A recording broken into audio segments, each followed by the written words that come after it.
once again welcome to your own channel that is RET classes। तो आज हम अपने चैप्टर की नेक्स्ट सीरीज स्टार्ट करेंगे। हमने अपने प्रीवियस वीडियो में देखा था कि हमने बात की थी फोर्स, उसके इफेक्ट्स और उसके टाइप्स के बारे में। आज हम आगे बढ़ेंगे। अब हमारा एक पार्ट जो है इस चैप्टर का force and laws of motion में से फोर्स का पार्ट आपका कंप्लीट हो गया था प्रीवियस सीरीज में, लेकिन आज जो हम स्टार्ट करेंगे वो हम स्टार्ट करेंगे हमारे न्यूटन सर ने जो बोला था, ठीक है, उनके बेसिस पे उन्होंने कितने लॉज दिए थे उसके बारे में आज हमें स्टडी करना है। और वो लॉज बहुत ज़्यादा इंपॉर्टेंट है और मैक्सिमम क्वेश्चंस जो हैं उस पार्ट में से पूछे जाते हैं, न्यूटन के 3 लॉज में से पूछे जाते हैं। तो अब हम आज उसका न्यूटन का फर्स्ट लॉ पढ़ेंगे, ठीक है। और स्टार्ट करने से पहले मैं सिर्फ आपसे ये कहना चाहूँगी कि ये आप लोगों की ही ब्लेसिंग है, आप लोगों का सपोर्ट है कि आज हम ग्रो कर रहे हैं, तो इसके लिए थैंक यू सो मच। तो अब हम स्टार्ट करते हैं अपना सीरीज। तो हमारा जो आज का टॉपिक रहेगा वो रहेगा Newton first law of motion. Topic का नाम है हमारे पास Newton first law of motion. Basically जो न्यूटन साइंटिस्ट थे वो आपको पता है उनकी स्टोरी का क्या था, ठीक है। वो बैठे थे पेड़ के नीचे, ऊपर से क्या हुआ था, ऊपर से एक सेब गिरा, उनके सिर पे जाके लगा और नीचे गिर गया। तो वहां से उन्होंने क्या किया, उसकी एक्सपेरिमेंटेशन की, उसकी ऑब्जर्वेशन की, उसके ऊपर मैथमेटिकल मॉडलिंग करी, तब जाके उनका क्या हुआ, वो फॉर्मूला जो है यूनिवर्सल ग्रेविटेशन का, तब जाके वो वेरिफिकेशन में आया। तो वो तो था ग्रेविटेशन के केस में। अब हम बात करेंगे हमारे न्यूटन फर्स्ट लॉ के बारे में। तो न्यूटन ने क्या किया था, 3 लॉज के बारे में बताया था, ठीक है। और उन्होंने नाम दिया था न्यूटन का फर्स्ट लॉ, न्यूटन का सेकेंड लॉ एंड न्यूटन का थर्ड लॉ, ठीक है। कहानी लिखना बीच में, write down Newton first law of motion, Newton second law of motion, Newton third law of motion. तो जो आज हमारा Newton first law of motion है उसमें क्या था मेनली कि न्यूटन ने क्या बोला कि अगर एक बॉडी जो है रेस्ट पे है, ठीक है, तो वो रेस्ट पे ही रहेगी। ऑब्वियसली बात है, अगर मैं इस डस्टर की बात कर रही हूँ, ये बॉडी कैसी है, रेस्ट में है, रेस्ट में रहेगी जब तक इसके ऊपर एक्सटर्नल फोर्स अप्लाई ना किया जाए। तो what do you mean by the term external force? External force क्या होता है? एक्सटर्नल नाम से वो चल रहा है, एक्सटर्नल मीन्स आउटसाइड, ठीक है, आउटसाइड फोर्स। इंटरनल की बात नहीं कर रहे हम यहाँ किस चीज की बात कर रहे हैं, एक्सटर्नल फोर्स के बारे में बात कर रहे हैं। तो एक्सटर्नल नहीं करता है फॉर द आउटसाइड फोर्स। जब तक हम इस ऑब्जेक्ट के ऊपर, इस बॉडी के ऊपर एक्सटर्नल फोर्स नहीं लगाते तब तक ये बॉडी मूव नहीं करेगी। तो जैसे ही मैंने इसके ऊपर एक्सटर्नल फोर्स लगाई, ये बॉडी क्या करने लगी, स्लाइड करने लग गई, ठीक है। तो इट मीन्स हमने क्या किया कि अगर एक बॉडी रेस्ट पे थी तो वो रेस्ट पे ही रहेगी, ठीक है। और अगर एक बॉडी मोशन में है ऑलरेडी तो वो मोशन में रहेगी जब तक कि उसके ऊपर एक्सटर्नल फोर्स ना लगा दिया जाए। ये स्टेटमेंट किसने दी थी, न्यूटन सर ने दी थी। तो न्यूटन सर के अकॉर्डिंग आपका जो फर्स्ट लॉ ऑफ मोशन का जो स्टेटमेंट थी वो क्या थी, it states that if a body is at rest, if a body is at rest, it remains at rest, and if a body is in motion,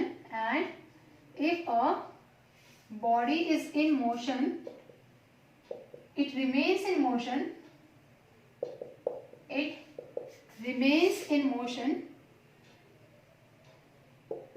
कब तक रहेगी, जब तक कि उसके ऊपर एक्सटर्नल फोर्स अप्लाई ना कर दिया जाए। until or unless an external force is applied on it, ठीक है। आई होप कि आपको अप्लाइड ऑन इट इतना आपको समझ आया होगा इसकी डेफिनेशन से कि न्यूटन के फर्स्ट लॉ ने क्या बताया था कि जब तक हम एक बॉडी के ऊपर एक्सटर्नल फोर्स नहीं लगाते तब तक एक बॉडी अगर रेस्ट में है तो रेस्ट में रहेगी, मोशन में है तो मोशन में रहेगी। तो अब इससे आगे हमारे पास एक और चीज का हमें पता चलता है, वो क्या है, इनर्शिया के बारे में, ठीक है। अब इनर्शिया वर्ड आप लोगों के लिए बहुत न्यू टर्म है। इनर्शिया क्या होती है? इनर्शिया एक प्रॉपर्टी है, ठीक है, इस लॉ की प्रॉपर्टी है। और हम बोल सकते हैं that is a tendency of a body, ठीक है। एक बॉडी की क्षमता है, एक टेंडेंसी है ताकि वो बॉडी क्या कर सके, to oppose any change in the state of position, यानी कि उस बॉडी के हमने क्या करा, किसी भी उसके स्टेट ऑफ रेस्ट को या फिर यूनिफॉर्म मोशन को हमने क्या कर दिया, अगर अपोज करते हैं तो उस प्रॉपर्टी को हम क्या बोलेंगे, दैट इज द इनर्शिया। तो इनर्शिया क्या होता है, एक प्रॉपर्टी है, एक टेंडेंसी है किसी बॉडी की जो कि हमें क्या बताती है कि ये अपोज करने के लिए, to oppose any change in the state of rest as well as in the of uniform motion in a particular direction. ठीक है, उसको क्या बोलते हैं, इनर्शिया। अब इनर्शिया जो होता है, इनर्शिया जो है वो हमारे मास के ऊपर डिपेंड करता है। इनर्शिया किसकी प्रॉपर्टी है, फर्स्ट लॉ की प्रॉपर्टी है। ठीक है, तो जो कि हमें क्या करेगी, जो अपोज करेगी स्टेट ऑफ रेस्ट को या फिर स्टेट ऑफ यूनिफॉर्म मोशन को एक पर्टिकुलर डायरेक्शन के अंदर, उसको क्या बोलेंगे, that is known as inertia. अब इनर्शिया जो है हमारा, ये इनर्शिया किसके ऊपर डिपेंड करता है, ये इनर्शिया डिपेंड करता है मास के ऊपर, मास के ऊपर। यानी कि inertia is directly proportional to mass. अगर मास बढ़ेगा तो इनर्शिया क्या होगा, जितना ज्यादा मास होगा उतना ज्यादा क्या होगा, इनर्शिया होगा। जितना कम मास होगा उतना ही कम क्या होगा, उसका इनर्शिया होगा। अब सपोज करिए, अगर मैं आपको एक एग्जांपल देती हूँ, सपोज इट कि दो हमारे पास बॉल्स हैं, एक बॉल का मास दे रखा है 5 kg और एक बॉल का मास है 1 kg।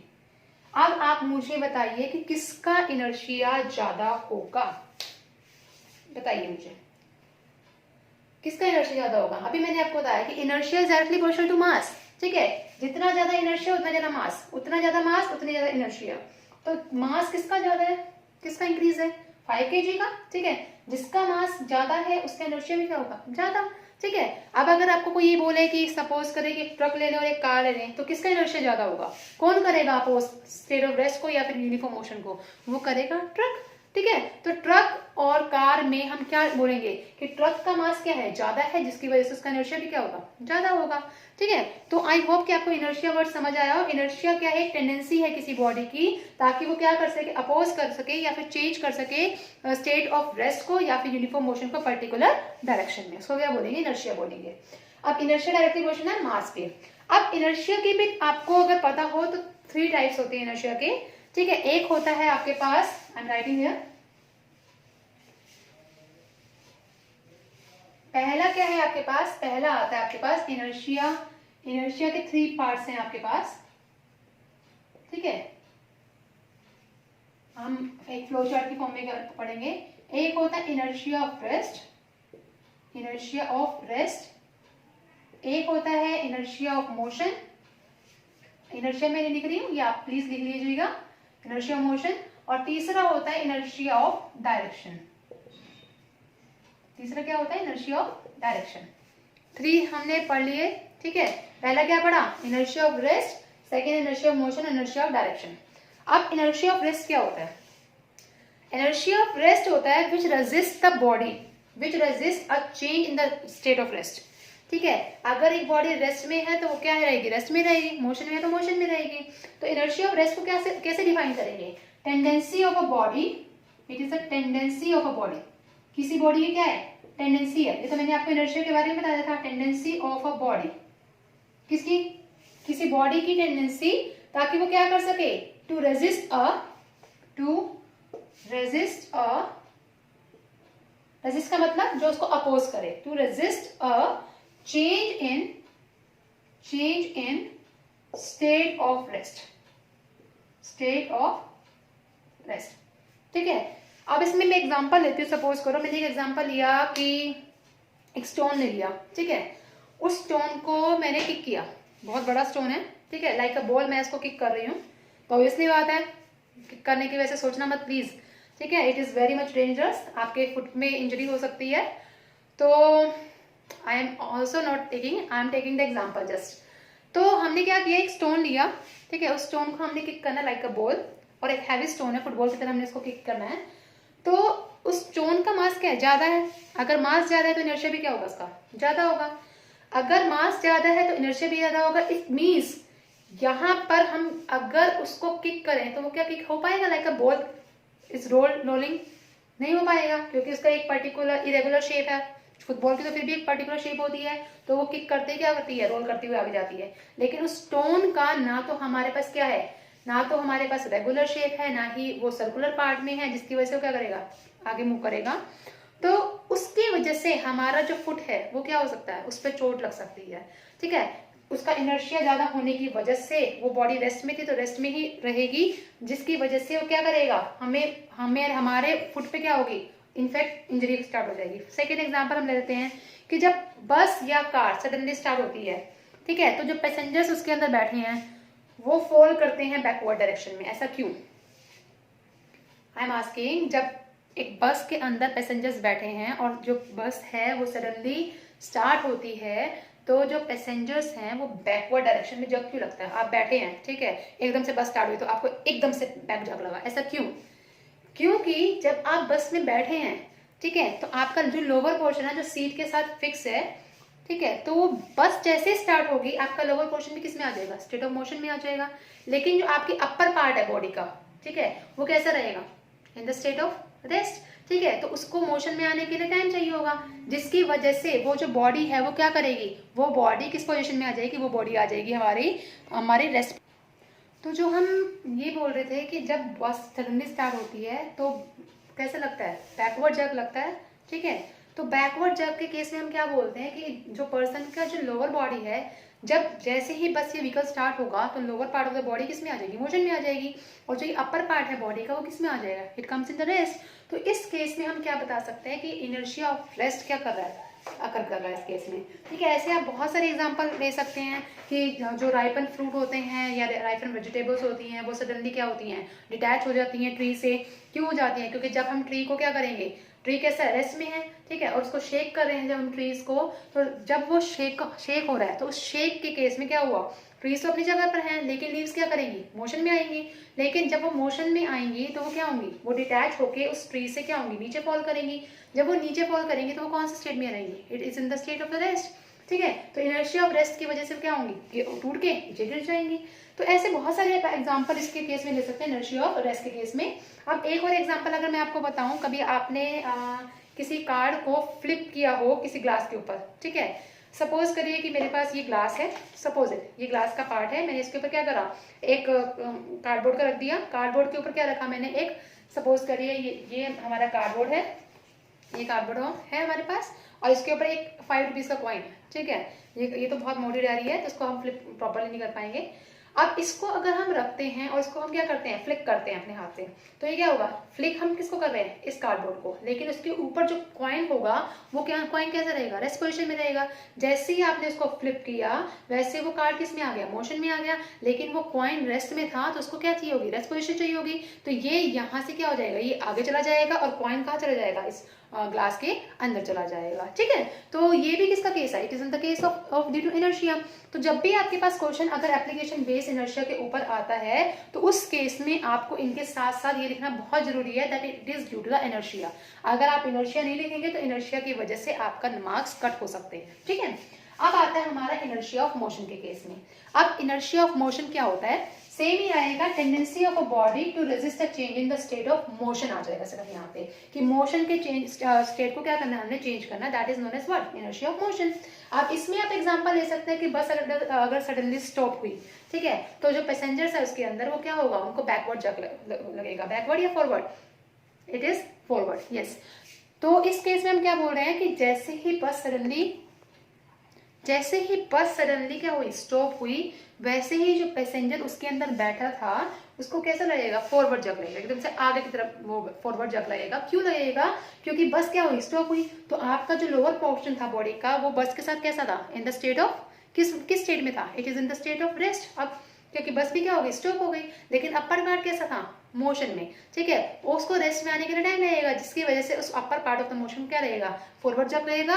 और ये किसकी वजह से होगा? It is due to the inertia of motion, ठीक है। आई होप कि आपको इनर्शिया ऑफ मोशन समझ आया हो। उसके बाद हमारा आता है inertia of direction. Inertia of direction के अंदर क्या होगा? इनर्शिया ऑफ डायरेक्शन के अंदर भी आपकी सेम डेफिनेशन रहेगी। इसमें क्या आएगा? Tendency of a body to resist the change in the state of direction. जब डायरेक्शन चेंज होगी तो उसको क्या बोलेंगे? उसकी इनर्शिया ऑफ डायरेक्शन बोलेंगे, ठीक है। इस केस में आप एग्जांपल ले सकते हो कि सपोज करो कि आप व्हीकल में जा रहे हो, कार में जा रहे हो, और उसने क्या किया? एक स्टीप टर्न लिया, ठीक है, कार ने एक स्टीप टर्न लिया। तो आपने कभी भी नोटिस किया हो तो आप किस तरफ बढ़ते हो? बाहर की तरफ थोड़ा सा टिल्ट कर जाते हो। क्यों होता है ऐसा? वो होता है आपके इनर्शिया डायरेक्शन की वजह से, क्योंकि पैसेंजर जो है वो कैसा होता है? एक स्ट्रेट लाइन में जा रहा होता है। जब वो अचानक ही क्या लेगा? सडनली ही एक टर्न बैक लेगा तो उसके बॉडी को क्या चाहिए? उस डायरेक्शन में आने के लिए टाइम लगेगा, जिसकी वजह से उसको कैसा लगेगा? आउटवर्ड फोर्स लगेगा, जिसकी वजह से वो क्या हो जाएगा? आउटवर्ड बेंड हो जाएगा, ठीक है। तो वो किसकी वजह से, इनर्शिया ऑफ डायरेक्शन की वजह से है। तो यहाँ पर बहुत सारे ऐसे क्वेश्चंस बनते हैं जो कि आपके इनर्शिया के ऊपर बेस्ड होते हैं। तो इनर्शिया के ये एप्लीकेशन बेस्ड क्वेश्चन बहुत ही ज्यादा इंपॉर्टेंट है। पहले मैंने आपको बताया कि अगर एक बस स्टार्ट होती है, सडनली स्टार्ट होती है, तो जो पैसेंजर है उनको बैकवर्ड जर्क लगता है। क्यों लगता है? सेकंड, मैंने आपको बताया कि जो ट्रीज की लीव्स होती हैं वो डिटैच हो जाती हैं, या फ्रूट्स जो है राइपेंड फ्रूट्स वो डिटैच हो जाते हैं जब उसको शेक करते हैं। ऐसा क्यों होता है? थर्ड केस मैंने आपको बताया कि अगर बस सडनली स्टॉप हो जाती है तो उस केस में आप जो पैसेंजर होते हैं वो जो है वो फॉरवर्ड क्यों वो करते हैं, जब उनको क्यों लगता है। फिफ्थ केस मैंने आपको बताया कि अगर हम एक कार्डबोर्ड ले लें और उसको ग्लास के ऊपर, टम्बलर के ऊपर रखें और उसको फ्लिप करें तो वो जो कॉइन है वो क्यों नीचे गिरता है, ठीक है। कॉइन बाहर क्यों जाता है, वो ग्लास के अंदर ही क्यों गिरता है। इस एक्सपेरिमेंट को आप करके भी देख सकते हैं। It is very nice experiment, I my self did it this experiment.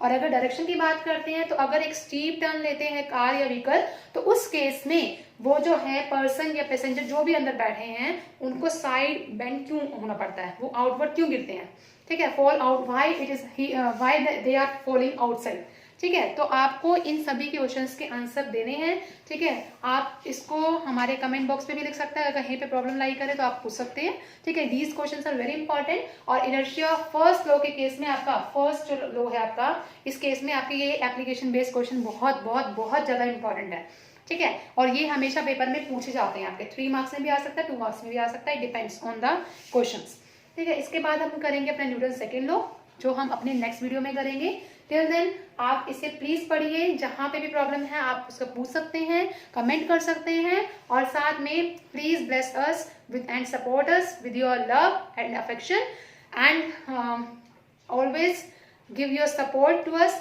So that we will grow, okay. और आप लोगों की यही ब्लेसिंग्स जो हैं, यही हमारे लिए क्या है, इंस्पिरेशन का कारण है, जिसकी वजह से हम अपना चैनल को क्या कर पा रहे हैं, ग्रो कर पा रहे हैं। तो इसी के साथ मैं आपको बोलना चाहूंगी, please stay at your home, safe at your home as well as study at your home. Thank you so much.